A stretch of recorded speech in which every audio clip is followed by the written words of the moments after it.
Olá, meu nome é Bruno Walter Caporrino e eu gostaria de pedir a você alguns poucos minutinhos da sua atenção. Eu gostaria de conversar com você a respeito de um assunto que eu acho que é muito importante: mineração, terras indígenas, unidades de conservação e a soberania nacional. Em 1984, o governo federal criou por decreto a RENCA, Reserva Nacional de Cobre e Associados. Trata-se de uma reserva de minério.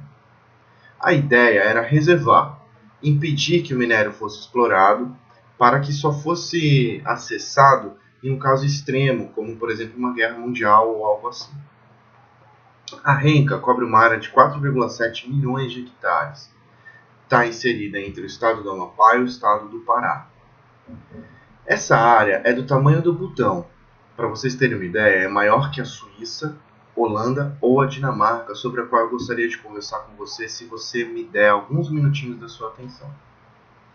A RENCA é um polígono no mapa que incide sobre a terra indígena Wayampi, por exemplo, que foi homologada em 1996, a ESEC de Jari e o Parque Nacional Montanhas do Tumucumaque.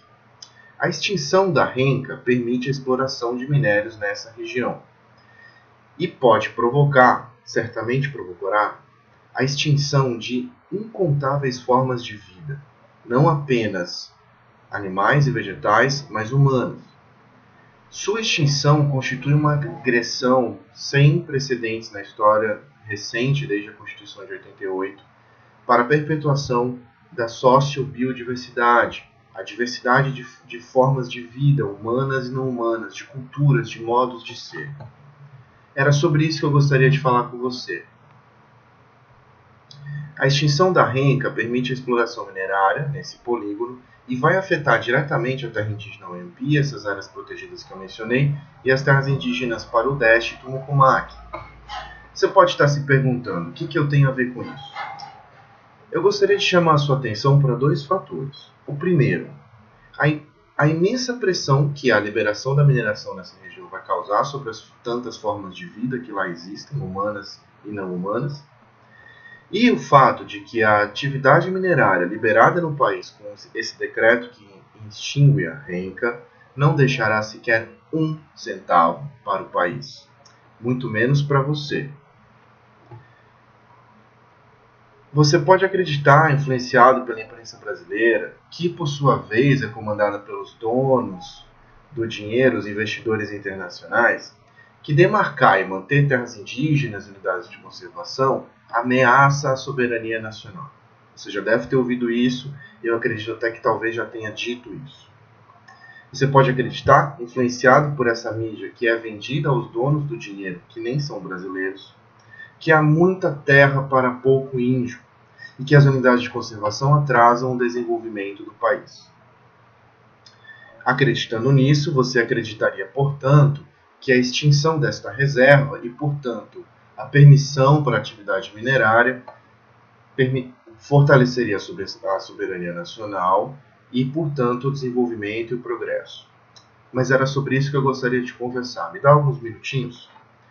Eu gostaria de rogar a você que me ouça, porque recentemente o ex-deputado federal amapaense, Antônio da Justa Feijão, que foi superintendente do Departamento Nacional de Produção Minerária no Amapá, deu uma entrevista a um jornal amapaense na qual ele declarou 3 coisas que eu selecionei.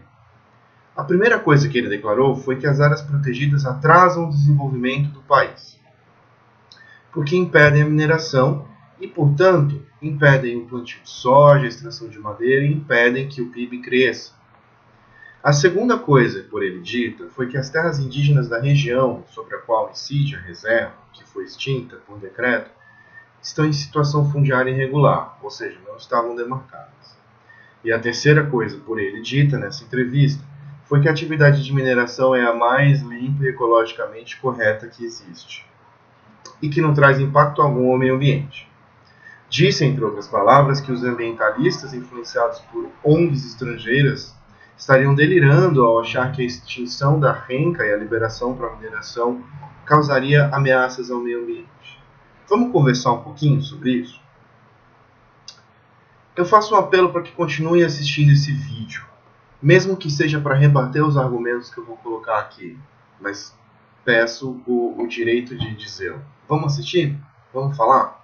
Bom, eu gostaria de fazer algumas breves considerações sobre esses pontos da entrevista do Antônio Feijão, porque eu acho ela central para a gente pensar o que está por trás, o que está em volta da questão da reenca. Vamos lá? Mas antes disso, eu gostaria de amarrar essa discussão àquela questão de fundo mais anterior sobre soberania nacional, que é sempre uma questão que é trazida à tona quando se fala em mineração em terras indígenas. Eu faço uma pergunta: será que as terras indígenas, territórios quilombolas e áreas protegidas ameaçam a soberania nacional, como se diz, como nós vemos nos jornais, é o caso da entrevista, entre tantas outras? Bom, a primeira coisa que eu gostaria que você levasse muito em consideração é que os povos indígenas, quilombolas, agricultores, extrativistas e ribeirinhos são, assim como você, cidadãos brasileiros, e que reservar um pedaço de terra que eles já ocupam tradicionalmente, inclusive anteriormente à existência do próprio Brasil, para que eles possam continuar vivendo, não é um privilégio, é um direito. Assim como outros direitos que você que está me assistindo tem e que devem ser respeitados. Mas mais do que isso, gostaria de dizer para você que estudos recentes em ecologia, como os de José Fragoso, que você pode procurar na internet, provam por A mais B que onde há populações tradicionais vivendo na floresta, a floresta está em pé e a biodiversidade está mais protegida. Outra coisa que eu gostaria que você levasse em conta é que uma infinidade de outros estudos também provaram por A mais B que sem as florestas, você que está em São Paulo, Minas Gerais, Brasília, Espírito Santo, Rio Grande do Sul, tem ar e água para respirar. Obrigado. Assim, as áreas protegidas, como as unidades de conservação de proteção integral, as terras indígenas e terras quilombolas, são um patrimônio de todos nós. Meu, seu, da sua mãe, seus irmãos, seus parentes e primos. É público, é de todos nós. E esses povos que estão lá, eles zelam por essa área, garantindo que nós tenhamos chuva, todo um regime hidrológico, água, biodiversidade, ar para respirar. Se você não acha que respirar é importante, pode parar de assistir esse vídeo. E tente parar de respirar por uns 4 minutos ao fazê-lo. Vamos lá? Nesse sentido, eu gostaria que você se permitisse baixar um pouco a guarda e pensar um pouco comigo. Vamos lá?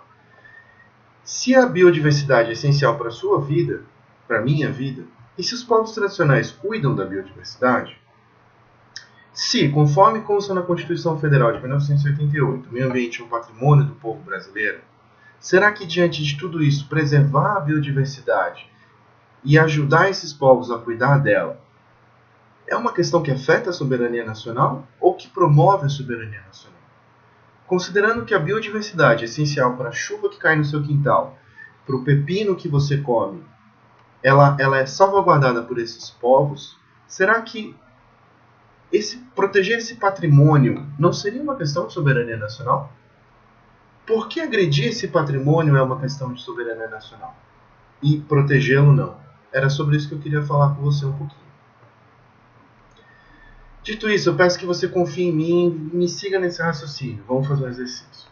Tomemos a questão da soberania nacional para analisar juntos os 3 argumentos do ex-deputado e geólogo Antônio Feijão naquela entrevista que eu falei lá atrás, há alguns bons minutos.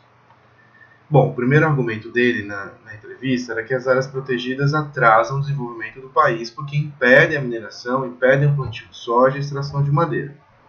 Bem, por trás desse argumento há uma premissa, é um pressuposto. O pressuposto de que as áreas protegidas impedem a mineração traz consigo a ideia de que se elas não existissem, haveria mineração e havendo mineração haveria desenvolvimento. Certo? Guarda isso na sua cabeça aí. Vamos pensar um pouquinho. Segundo dados do IBGE e das PNADs, as pesquisas nacionais por amostra de domicílio, o Produto Interno Bruto brasileiro, PIB, cresceu em uma média de 5% ao ano ao longo da primeira década dos anos 2000, mais ou menos. O que é o Produto Interno Bruto? É a soma de todos os produtos e serviços que foram produzidos no país. E serve para medir o crescimento da economia. Veja, mede o crescimento da economia, o quanto ela cresceu além do que ela estava na marca anterior. Certo? É isso. Antes de mais nada, é importante fazer essa consideração. O PIB mede quanto cresceu em função da última medição. Pressupõe que crescer é natural, inegável e inevitável. Deve-se crescer, nós ouvimos os jornalistas falando. O PIB tem que crescer, tem que crescer, tem que crescer. E a pergunta que eu faço é, crescer para quem? Para você? Para mim? Para mim não cresceu. E era sobre isso que eu gostaria de falar. O PIB crescer significa que se produziu mais em relação à marca anterior. Ao passo em que o PIB cair significa que se produziu menos, mas não que se perdeu o que se tinha. Entenderam isso? Isso é bem legal da gente ter em mente. Ele é uma taxa de crescimento, não é uma taxa de perda. Um PIB negativo, um PIB baixo, não quer dizer que perdemos. Quer dizer apenas que crescemos menos do que a marca anterior. Então vamos lá, continuando. O PIB brasileiro cresceu essa média de 5% ao ano. Uau! Ficamos ricos! Uau! O PIB cresceu e agora somos um país desenvolvido. Será que o crescimento do PIB, de que os jornais financiados pelos investidores, não se esqueça disso, tanto falam, é a única variável que a gente tem que medir? Vejamos, ao longo dos anos 2000, o Brasil passou a ser a 9ª maior economia do mundo. O gigante está entre as 10 maiores economias do mundo. E eu te pergunto, será que nós somos desenvolvidos? Ou nós crescemos economicamente? O PIB cresceu e o Brasil passou para a listinha desses 10 grandes tubarões aí. Mas dá para a gente abrir o champanhe? Essa é uma pergunta que é importante fazer. O esgoto da sua cidade é tratado? Seu filho faz ultrassonografia na rede pública de saúde quando ele cai da bicicleta e quebra o braço? O transporte público que você usa é confortável, confiável, eficiente e barato? A escola dos seus filhos tem laboratório de química, de biologia? Sua rua é asfaltada e bem iluminada? Responda essas questões para você, não para mim, até porque eu não ia ouvir. Não, né? O que diabos está acontecendo? Bom, acontece que o PIB cresce e o Brasil se transforma numa imensa economia, entre as 10 maiores do mundo. Mas você se afoga num mar de merda toda vez que chove. Quando chove, o asfalto se desfaz, sua casa alaga, e depois você contrai zika e dengue, as quais não serão tratadas no sistema público de saúde. Sua cidade é suja, mal iluminada, você morrerá de apendicite ou zika e dengue na fila do hospital do SUS, e a escola do seu filho é horrível. E que os jornais que você assiste e que são pagos pelos investidores internacionais falam a respeito disso? Já parou para pensar porque os jornais que você assiste são de graça? Você liga a TV e assiste, você não paga por eles. Mas ao mesmo tempo, o salário da Patrícia Poeta é de R$867 mil. Alguém está pagando por isso. Quem será? Os mesmos donos do dinheiro que fazem o jornal falar para você só do PIB. O que eles não te contam é que o PIB é apenas uma taxa que mede um fator apenas da economia. Vamos olhar um pouquinho para outros fatores? Você já ouviu falar de IDH? Índice de Desenvolvimento Humano. IDH, isso. É uma estatística composta a partir de dados de expectativa de vida ao nascer, educação, qualidade da educação, renda per capita, saneamento básico, e são recolhidos em nível nacional. Cada ano, os países membros da ONU são classificados de acordo com o IDH. Ele também é usado por organizações locais para investir mais ou menos nos países, né? Quem mede o IDH é o PNUD, Programa das Nações Unidas para o Desenvolvimento. Opa, então voltamos a falar de desenvolvimento. Não se esqueçam, falamos de PIB, falamos de desenvolvimento. Começamos a falar de mineração.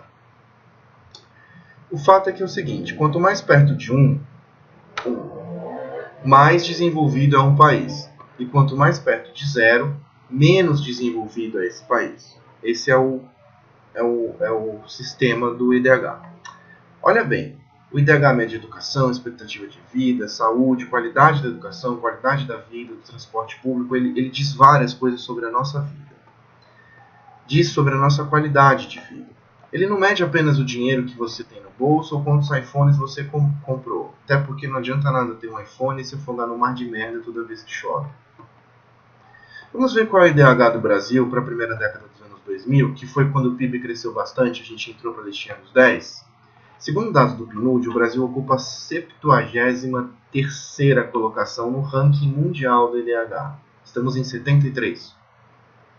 O índice de 0,699, de acordo com o PNUD, situa o país entre as situações de desenvolvimento razoável e está um pouquinho acima da média, a partir dos anos 2000. Mas vamos fazer uma matemática? A nona maior economia do mundo está em 73º lugar. Não era para estar em nono? A nona maior economia, o maior PIB, era para estar em nono lugar em desenvolvimento humano. Guarda essa ideia. Isso não aparece para você, né? Isso não aparece nos jornais. O que aparece é o PIB tem que crescer. E isso é importante a gente entender. Bom, porque quando eles dizem que o PIB vai crescer, e precisa crescer, e deve crescer, e demite presidente, bota presidente, demite presidente, o que eles estão dizendo é que o PIB precisa crescer para entrar no grupinho dos países mais ricos do mundo, mas isso não necessariamente significa que a sua cidade não vai deixar de se afogar em merda toda vez que chover. Não significa mais saneamento, não significa mais saúde, não significa uma melhoria na sua educação e nem mesmo na sua própria qualidade de vida pessoal. Se você parar para pensar, o PIB cresceu muito, entramos para a lista dos 9 países mais ricos, mas a sua educação não melhorou, nem a dos seus filhos. Se você assiste TV, vai gritar, isso é por causa dos políticos que roubam. Uau! 800 deputados e senadores embolsaram 287 bilhões de reais de lucro líquido? Sério? Você acredita nisso?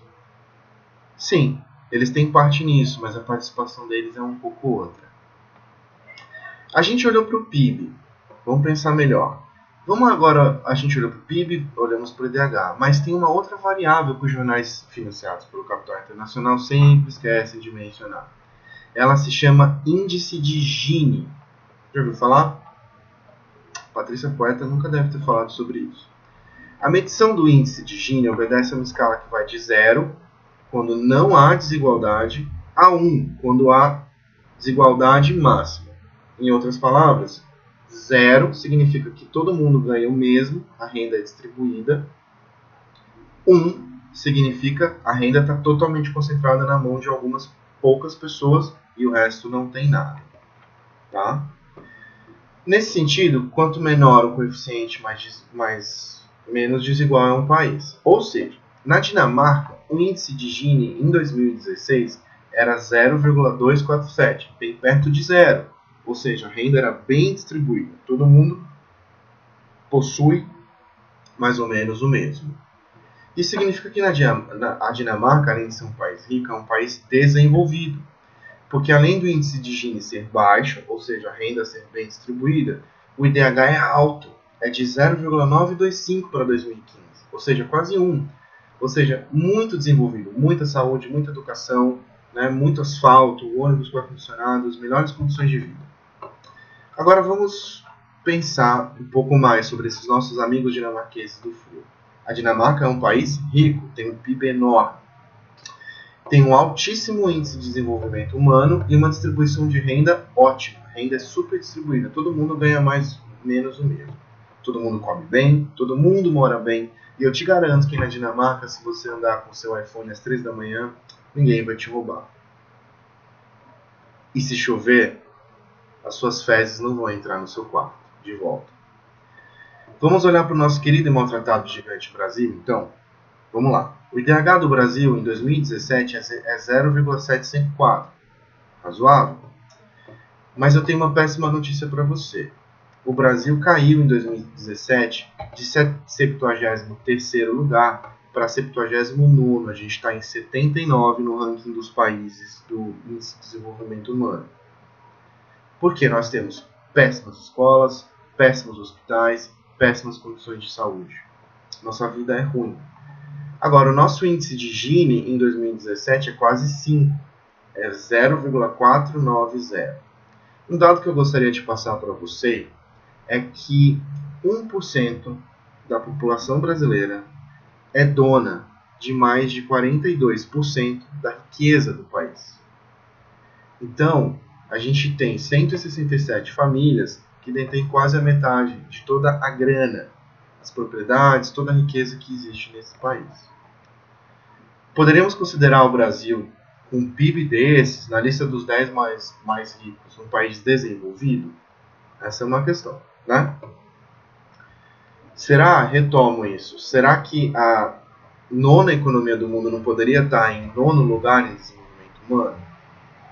O que eu quero dizer para vocês com esses dados é o seguinte: o PIB cresceu, a economia cresceu muito, e quem era rico ficou mais rico, quem era pobre continuou pobre ou ficou mais pobre. Há uma coisa entre esses ricos e pobres: quando o PIB cresce muito, o índice de Gini continua ali, né? Baixíssima distribuição de renda, e o IDH é baixo. E essa coisa se chama meio ambiente. Lembrando que a matriz da economia brasileira é extrativista. Vamos extrair pau-brasil, extrair madeira, extrair minério. Estamos extraindo reservas, recursos, continuamos muito pobres, com um pouquinho de gente muito rica e nadando em merda quando chove. O IDH é péssimo no Brasil, né? Só para vocês terem uma ideia, em Macapá, que é a capital do estado do Amapá, sobre o qual incide a RENCAD que eu falei, apenas 0,1% do esgoto é coletado. Isso significa que 99,99% da merda vai para o Rio Amazonas sem ser coletada. Isso significa que 100% da merda de Macapá que vai para o Rio Amazonas, ela não é tratada. 100% não é tratada. 0,1% apenas é coletado, canalizado para cair no rio. Bom, e acho que é interessante a gente pensar, voltar para o Amapá e para a Renca. Segundo o nosso ilustre ex-deputado Antônio Feijão, na sua entrevista, a mineração traz o desenvolvimento e o progresso, certo? E as áreas protegidas, as terras indígenas, a unidade de conservação, atrasam e impedem o desenvolvimento e o progresso. Esse é um argumento prioritário dele. Vamos lá. Na sua entrevista, ele ainda diz que a mineradora Icome, que se instalou no Amapá, em Serra do Navio, a partir da década de 50, é uma mineradora estadunidense, né, e ela explorou manganês e minério de ferro por mais de 5 décadas no Amapá, até ser vendida para o socialite, nosso caro amigo Ike Batista, da MMX. E que a mineradora trouxe muitos benefícios para o estado do Amapá e que ela é o esteio da economia amapaense, sendo impedida de crescer mais pelas áreas protegidas. Segundo estudos científicos, como por exemplo um artigo de Maurílio de Abreu Monteiro, da Universidade Federal do Pará, UFPA, foram extraídas aproximadamente 34 milhões de toneladas de minério de ferro, de minério de manganês. Só de minério de ferro, desculpa, manganês não, e de Serra do Navio. Esse minério foi escoado de trem por décadas, de onde partiu até Santana, no município do estado do Amapá, de onde partiu em navios para a China, Emirados Árabes e países da Europa. Esse minério que foi extraído do Amapá não deixou sequer um centavo em Santana. Nós vamos falar a respeito disso. Nem em Serra do Navio, que é de onde ele foi extraído. Atualmente ainda se explora minério de ferro e manganês no Amapá, Serra do Navio e Pedra Branca do Amapari. São municípios onde as mineradoras, todas elas estrangeiras, repito, todas elas estrangeiras, extraem o minério do solo brasileiro, repito, brasileiro. Vamos ver se Feijão e seus amigos, inclusive os jornalistas, estão certos quando dizem que a mineração traz progresso e desenvolvimento. Vamos olhar o IDH de Serra do Navio e de Pedra Branca, onde as mineradoras estrangeiras estão atuando? Bom, em 2010, o IDH de Serra do Navio era de 0,609. Serra era, nesse ano, é o último dado que eu consegui, o 1638º lugar no ranking de municípios brasileiros em termos de desenvolvimento. Estava em 1638. Em Pedra Branca do Amapari, para o mesmo ano, o IDH era de 0,626. Pedra era o município 3.561. Primeiro mais desenvolvido, 3.561 menos desenvolvido. Uau, hein? Com tanto minério saindo, acho que era pra gente estar perto da Dinamarca, vocês não acham? E se a gente olhasse para o IDH de Santana, município do Amapá, de onde sai o minério para o estrangeiro sem deixar um centavo, porque é área de livre comércio? Para o mesmo ano, em que a mineração da MMX estava no auge, que é 2010, o IDH era 0,692, ocupando Santana a posição 2.134 no ranking das cidades mais desenvolvidas. Poxa vida, não era para Santana, Serra do Navio e Pedra Branca do Amapari terem um IDH da Dinamarca e estarem entre as primeiras cidades do desenvolvimento do Brasil? A resposta está em uma notícia divulgada pelo portal de notícias UOL, no dia 26 de agosto desse ano de 2017. Vejam a manchete. Mineradoras canadenses souberam da extinção de reserva na Amazônia 5 meses antes do anúncio oficial.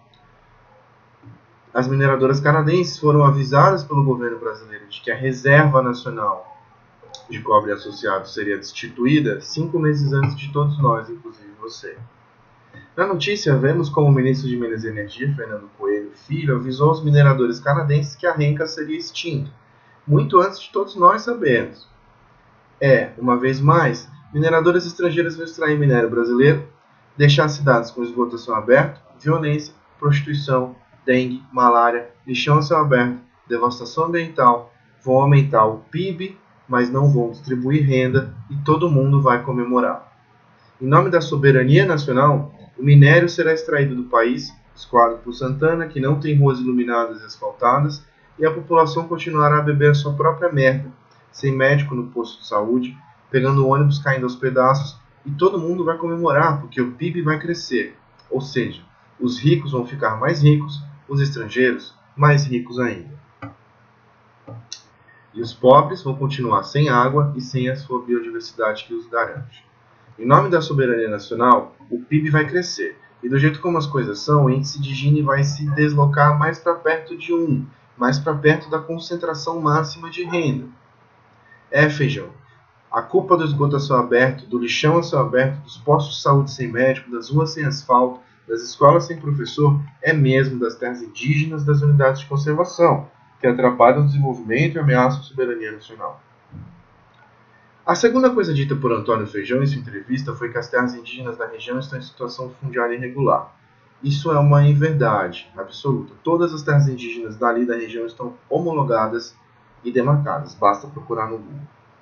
Ainda sobre a questão indígena, gostaria de informar e frisar também que o Brasil assinou em 2004 a Convenção Internacional 169 da Organização Internacional do Trabalho, OIT, da qual o Brasil faz parte. Pela Constituição Federal, quando o Brasil assina uma convenção internacional dessas, ela vira lei do Brasil. Bom, a Convenção 69 da OIT diz que os povos indígenas e tradicionais têm direito a serem consultados de maneira prévia, livre e informada pelo governo antes do governo tomar qualquer medida que os afete. Ora, o Decreto Presidencial 9142, que extinguiu a renca, reserva de cobre e associados, para entregar o nosso minério de bandeja a mineradoras internacionais, a bem do desenvolvimento da soberania nacional, foi assinado por Temer sem que os povos indígenas fossem consultados de maneira prévia, livre e informada. O governo brasileiro rasga a Constituição, desrespeita tratados internacionais que ele mesmo assinou e sequer consultou os povos indígenas e quilombolas e tradicionais e você brasileiro sobre tudo isso. Bom, a terceira afirmação de Feijão na entrevista foi que a atividade de mineração é a atividade mais limpa e ecologicamente correta que existe. Aspas. Ele falou isso. E que ela não traz impacto algum ao meio ambiente. Disse com outras palavras que os ambientalistas financiados por ONGs estrangeiras, que chamou de gigolôs, estariam delirando ao achar que extinguir a renca ameaçaria o meio ambiente. Bom, uau! Agora a mineração é a atividade mais limpa e ecológica do universo. Não traz nenhum impacto para o meio ambiente. Parabéns! Se você acredita nesse conto de fadas, eu tenho apenas um nome para falar para você. Mariana. E a barragem de Fundão. Esqueceu? Dá uma pesquisada no Google. Mariana e a barragem de Fundão foi o acidente ambiental causado por uma mineração mais grave da história. Uma coisa é fato, caro ouvinte. Você está sendo roubado. E o pior de tudo é que te contam tanta mentira nos jornais que você ou não percebeu, ou pior, concorda, tendo seu patrimônio e sua dignidade roubados na calada da noite pelo capital estrangeiro e ainda fica com um lindo sorriso no rosto em nome do desenvolvimento e da soberania nacional. Compartilhe esse vídeo, mesmo que você não tenha concordado, para que a gente possa ter um debate minimamente embasado a respeito dessa questão. Eu agradeço a você imensamente de coração pela sua atenção.